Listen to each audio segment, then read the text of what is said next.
The flashlight beam shuddered across the concrete, illuminating not just the abandoned asylum's empty hallways, but the spectral impressions left behind. A chemical, medicinal stench, like old antiseptic and rust, clung to the damp, frigid air, so thick it felt sticky against the skin. From the impenetrable shadows ahead, a faint, rhythmic scratching began, not on the walls, but in the air itself, as if something were clawing at the very fabric of the memory of this place. Sarah's breath hitched, her lungs seizing as a wave of profound, alien sorrow washed over her, a grief that wasn't her own. The beam trembled over a child's handprint, fossilized in dust on the wall, and for a single, paralyzing second, she felt the ghost of a small, cold hand slip into hers. Then, from the absolute black beside her, a whisper, dry and papery, brushed directly against her ear.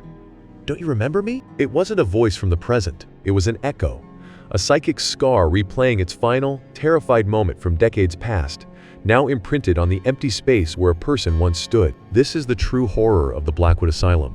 It doesn't just house the forgotten. It houses the act of being forgotten, and those echoes are starting to remember they exist. A coffee mug's faint ring marred the dusty countertop. A rusted child's bicycle slumped against a house, its open doorway a dark maw. This place wasn't abandoned. It felt unwritten, as if the world had simply forgotten to finish it here. And we found the one map that remembered. That was our first mistake. A single, dissonant church bell tolled in the distance. Its note was wrong. A sour metallic clang that scraped against the evening air. Then, the screen snapped to black. Title card. The town that was erased from every map except one. The backstory. Sarah's apartment felt like a sanctuary against the evening chill. Books stacked in leaning towers that smelled of old paper and dust. Her breath hitched as the screen's light carved sharp angles across her face, her fingers hovering over the keyboard. Across the room, Mike remained skeptical.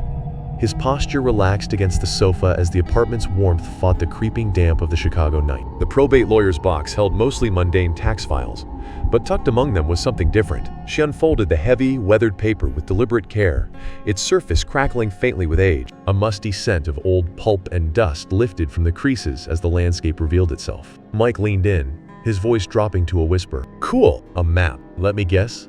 Buried treasure? X marks the spot? No. Look, he circled this town in the middle of nowhere, Oregon." The air in the room grew thick, smelling of old paper and distant decay. Fallowood. I'd never heard of it. I scoured every digital map and government archive. Nothing. It simply didn't exist. So it's a ghost town, a place that's been erased, or maybe it never was. There are plenty of those out west. Sarah leans in, her voice dropping to a conspiratorial whisper. But it's on this map, a current, official USGS survey map from 1998, and nowhere else. Not before, not after. Like it just appeared for a single print run. Uncle Frank was a surveyor. He wrote this in the margin. Mike's breath hitched in his throat. The air in the room grew heavy and cold, carrying the faint scent of old paper and something metallic. He managed to shrug, but the gesture was hollow, betrayed by the creeping dread taking root in his gut. Sarah's voice was barely a whisper as she spoke into the phone. "I called the Oregon State Archives," she confessed, the line crackling with static. The musty scent of old paper and distant rain filled the room. This wasn't just a story for the grandkids anymore. She was framing the map of a genuine mystery. The polite woman's voice turned final. "No such municipal incorporation exists in any of our records." Sarah ran her finger over the circled name, then looked up with a determined glance. "Road trip?" she asked, the words hanging in the thick air. Their car now winds down a remote Forest Service road in the Oregon Cascades, swallowed by towering pines. The GPS had gone dark hours ago, leaving them to navigate by a paper map that now felt like a relic from another century. Mike squinted at the creased page, his voice tight. "According to this, we should be seeing a turnoff now." But ahead, the road offered only an unbroken wall of pine and fern. No break, no turn, just wilderness swallowing the asphalt. Sarah's breath hitched. The scent of damp earth and pine sap filled the car. "We missed it. Go back." Mike reversed the vehicle, his eyes locking onto something unnatural. He pointed with a trembling finger, his voice dropping to a hushed whisper. "There." That's not a road. It was a fracture in the seamless green barrier, a dark, jagged seam that seemed to swallow the light. A faint, earthy scent of damp soil and something metallic, like old iron, seeped from the opening, making the air feel thick and cold. The car jolted along a cracked, weed-choked track, its pavement surrendering to the forest's advance. A rusted signpost tilted at a disturbing angle, its faded letters spelling Fallowood, like a forgotten warning, an unnatural stillness pressed against the windows, broken only by the crunch of gravel beneath the tires. The air grew heavy with the scent of damp earth and something faintly metallic, like old coins left in the rain. No birds called. The unnatural stillness was absolute. Sarah's voice broke the quiet, strained. This is it, the pavement. It just stops. They stepped out. The air was cold and tasted faintly of damp earth and something metallic. Ahead, the mist thinned to reveal a classic, small American town main street. It was perfectly still, but it's silent. The buildings stand intact, not ruined but frozen in time. A thick layer of dust coats every surface, undisturbed for years. Through the grimy glass of the Fallowood diner, menus remain perfectly visible. The air hangs heavy with the scent of ozone and forgotten decay. The gas pump's digital display glowed a ghostly $1.42 a gallon. Mike forced a hollow laugh, his voice cracking. Okay, this is seriously Twilight Zone. Where is everyone? A mass evacuation? Sarah's reply came as a hushed whisper, barely audible over the wind. They didn't take anything, Mike. The air carried the metallic tang of ozone and something faintly rotten, as if the silence itself had begun to decay. She peered into the hardware store, her eyes tracing the abandoned ladder standing like a silent sentinel. A coffee mug sat on the counter, a dark ring of moisture staining the wood beneath it. The air carried the faint scent of sawdust and something metallic, like old tools left to rust. Suddenly, a deafening bang shattered the stillness, making them flinch as one. The shutter swings loose on its hinge, creaking rhythmically against the stillness. But there is no wind. Mike's voice drops to a whisper. I don't like this. The air feels thick. He breathes in shallowly, the atmosphere clinging like damp velvet. As they advance, ordinary details begin to twist. The path ahead seems to drink the moonlight rather than reflect it. A newspaper, sealed within a glass box, remained perfectly preserved.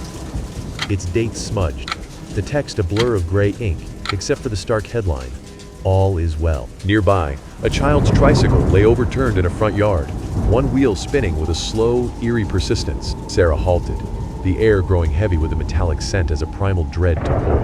Her fingers trembled as she unfolded the map, the ominous circle around, Fallowood, still glaring back at her. The printed town name itself is fading, as if the ink is dissolving from the paper. Mike's breath hitched. That's impossible. A sound cut through the heavy air. A single, off-key note from a church bell. The sound echoed wrong, distorted and muffled as if rising from deep underwater. Her voice was a tight whisper, pointing toward the source. In the town square, the small white church stood silent, its door hanging slightly ajar. The air carried a faint, metallic scent, and the stillness felt thick and watchful. The bell tolled again, that same sour, lonely note hanging in the air. Inside, the church was unnervingly pristine, the hymnals placed with perfect alignment. Yet at the altar, where a cross should have stood, there was only a void. In its place rested a large, intricately detailed model of the entire town of Fallowood. Dozens of simple, hand-carved wooden figures stood frozen in poses of conversation around it. Mike's voice was a harsh whisper. What the hell is this? Sarah's gaze locked onto the model. Look, our car. The air grew heavy as she finished,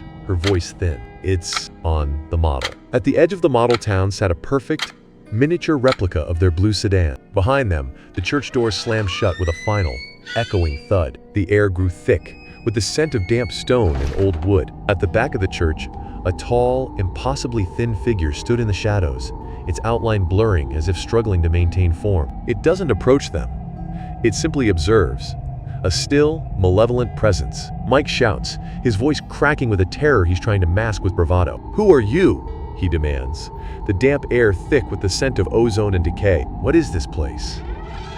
His words hang unanswered as the figure slowly raises a long, indistinct arm. The finger didn't point at them, but at the model town itself. As they watched, the tiny replica of their car began to creep forward, rolling slowly down the model's main street before turning and halting in front of the miniature church. Outside, in the real world, the distinct sound of a car door shutting echoed through the still air. Sarah's whisper cut through the tension as realization dawned.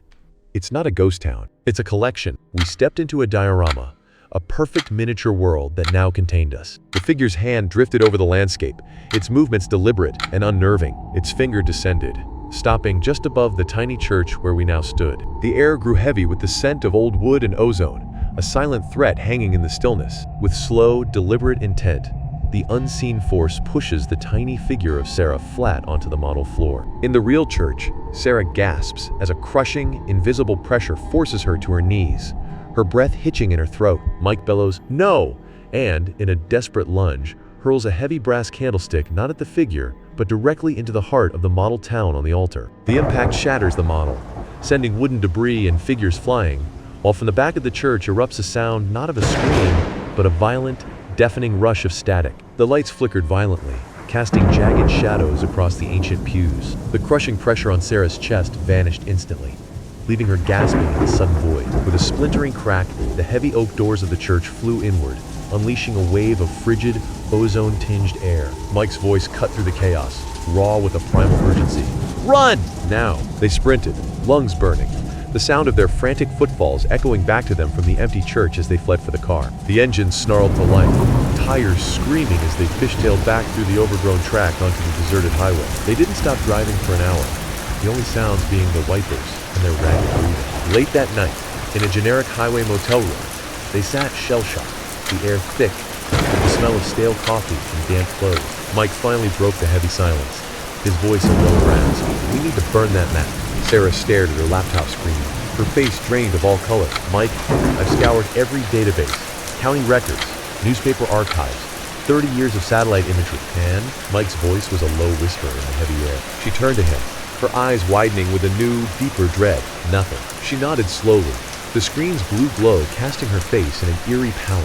A faint scent of dust and old paper hung in the air as she typed. Her fingers paused over the keys, the only sound the soft hum of the machine. Then she turned the laptop, revealing the results for her great-uncle Frank, the surveyor. Sarah's voice grew thin as she read the public record, an obituary declaring him a bachelor with no surviving family. Mike's breath caught, the damp air suddenly thick with the scent of old paper and dust. "But he left you the things," he began, the words sticking in his throat as a cold draft whispered through the room. His sentence trailed into a heavy silence, the implication hanging between them like a tangible weight. Sarah's fingers trembled as she slowly unfolded the old topographic map, the paper whispering against itself. They stared at the revealed surface, but the paper was utterly blank.